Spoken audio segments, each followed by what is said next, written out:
সমাবেশকে সফল করার লক্ষ্যে সিএনজিগুলো চালিয়ে আমাদেরকে একটু সহযোগিতা করবেন। সাধারণ রাষ্ট্রপতা বাজার ব্যবসায়ীদের কাছে আমরা সর্বাত্মক সহযোগিতা কামনা করছি, আপনারা আমাদেরকে সহযোগিতা করবেন।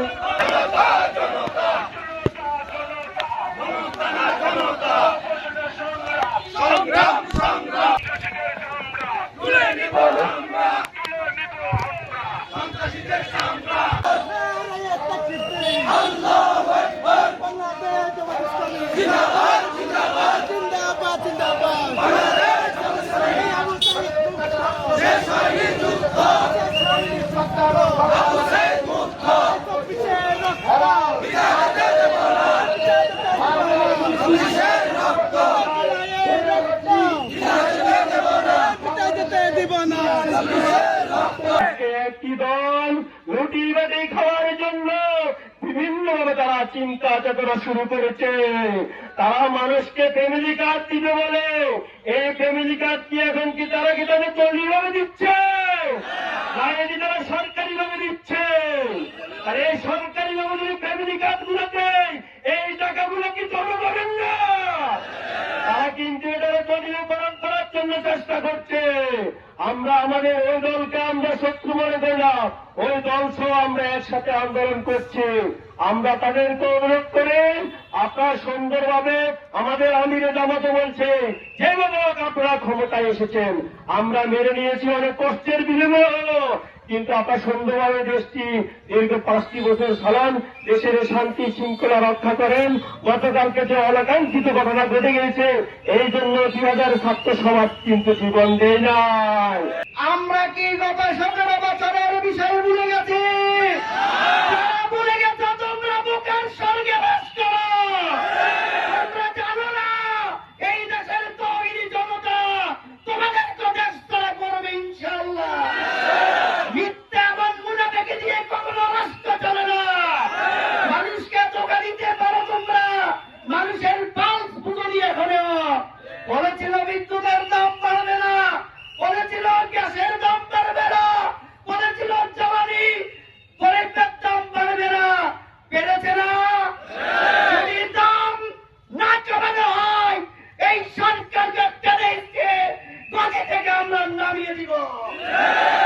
আজকের এই সমাবেশ আমাদের জন্য একটি ঐতিহাসিক দিন। 2024-এর 5 আগস্ট যখন আমাদের কাছে খবর এসেছিল খুনি হাসিনা তার পদত্যাগপত্র রাষ্ট্রপতির কাছে জমা দিয়ে সে পালিয়েছে, আমরা এর আগে বলেছিলাম যেদিন হাসিনার পতন হবে সেদিন এদেশে মিষ্টির অভাব পড়ে যাবে। সত্যিকার অর্থে সেদিন বিকেল বেলা মিষ্টির অভাব পড়ে গিয়েছিল। আমরা আজকে দেখতে পাই যে হাসিনা 17 বছর পর্যন্ত এদেশের মানুষের উপরে জবরদখল ফাটানোর মতো বসেছিল। আমাদের বন্ধু সংগঠনের ভাইয়েরা সেই হাসিনাকে পুনরায় আবার দেশে আনার জন্য বিভিন্ন পায়তারা করছে। সেই সুযোগ নিয়ে হাসিনা ভারত থেকে বক্তব্য দেয় ডিসেম্বরে আমি খুশ করে দেশে চলে আসবো। আমরা আজকের এই সমাবেশ থেকে বলতে চাই মুক্তিকামী তৌহিদি জনতা যারা 17 বছর পর্যন্ত জুলুমের শিকার হয়েছিল, মাজলুম ছিল, তারা বেঁচে থাকতে হাসিনা কি দেশে আসতে পারে? বলতে চাই হাসিনার যে করুণ পরিণতি হয়েছে ওই ভোট যখন যারাই শুরু করবে তাদের তার চাইতে ভয়াবহ পরিণতি হবে ইনশাআল্লাহ। আজকের এই সমাবেশ থেকে আমরা সুনির্দিষ্ট এবং স্পষ্ট ভাষায় ঘোষণা করছি অনতিবিলম্বে বাংলাদেশে জুলাই সনদ বাস্তবায়ন করতে হবে। বাংলাদেশ একটি লুটেরাদের হাতে চলে যাচ্ছে। আজকে প্রতিটি ক্যাম্পাসে সন্ত্রাস কায়েম হচ্ছে, আজকে প্রত্যেকটি সেক্টরে দলীয়করণ হচ্ছে, আজকে প্রশাসনে দলীয়করণ ছাড়া কোন দলীয় কাজ হচ্ছে না। এজন্য আমরা সরকারকে আহ্বান করবো অনতিবিলম্বে জুলাই সনদ সংস্কার প্রস্তাবগুলা মেনে নিতে হবে এবং জুলাই শহীদকে চূড়ান্ত তালিকা নিশ্চিত করতে হবে। তাদের পরিবারকে সহযোগিতার হাত বাড়িয়ে দিতে হবে। আপনারা জানেন 17 ফ্যাসিবাদী সমাজ ব্যবস্থা ভেঙে এই বাংলাদেশের মানুষ চেয়েছিল একটি নতুন রাষ্ট্র তৈরি করতে, কিন্তু গণঅভ্যুত্থানের 2 বছরের মাথায় আমাদের মনে হচ্ছে আমরা ফেল করেছি। আসলে আমরা ফেল করি নাই। যখন মানুষের ধ্বংস তৈরি হয়, যখন মানুষের ধ্বংসের রূপরেখা সামনে চলে আসে, তখন মানুষ উন্মাদ হয়ে যায়।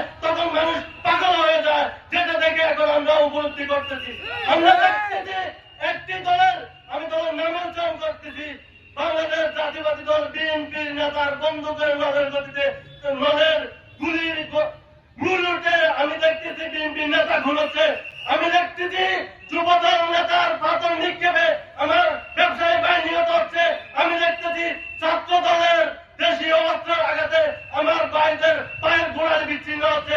আমি দেখতেছি ছাত্র দলের বাইরের হাতে আমার সাধারণ শিক্ষার্থীরা প্রতিনিয়ত হেনস্থ হচ্ছে, প্রতিনিয়ত আক্রমণ হচ্ছে সাধারণ শিক্ষার্থীর বাইরের উপরে। প্রতিনিয়ত আমার বাংলাদেশের মজলুম জুলুম ড্রাইভার থেকে শুরু করে সকল বাইরের উপরে তারা অন্যায় অত্যাচার আবার নতুন করে ছাত্রলীগের রূপে তৈরি করছে।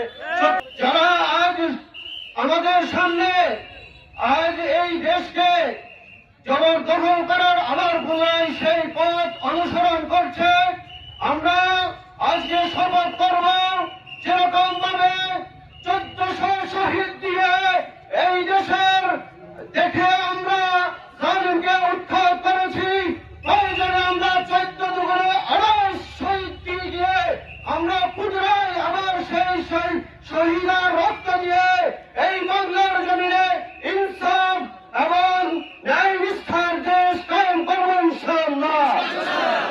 ভোটের আগে একটা দল বলেছিল আমরা অক্ষরে অক্ষরে জুলাই সনদ বাস্তবায়ন করব। ভোট চলে যাওয়ার পর তারা অক্ষরে অক্ষরে ভুলে গিয়েছে। আমরা বলে দিতে চাই গাদা পানি খায় তবে গোলাই খায়। ঘুম থেকে উঠে দেখি যে বিদ্যুৎ দেয়, শেষে যখন উঠি প্রায় দিন দেখি যে বিদ্যুৎ দেয়। এই যে অবস্থা, এটা কি আমরা চাই? আমাদের বিপ্লবের সঙ্গে এই পরিস্থিতি মানায়? প্রিয় ভাইরা, সিদ্ধান্তরা সন্ত্রাস যে বা যারাই করে এটাও তো কাম্য না। এটা ফেসিবাদ আমলের আলামত, এটাকে চলতে দেওয়া যায়? এটি ভালো আলামত নয়।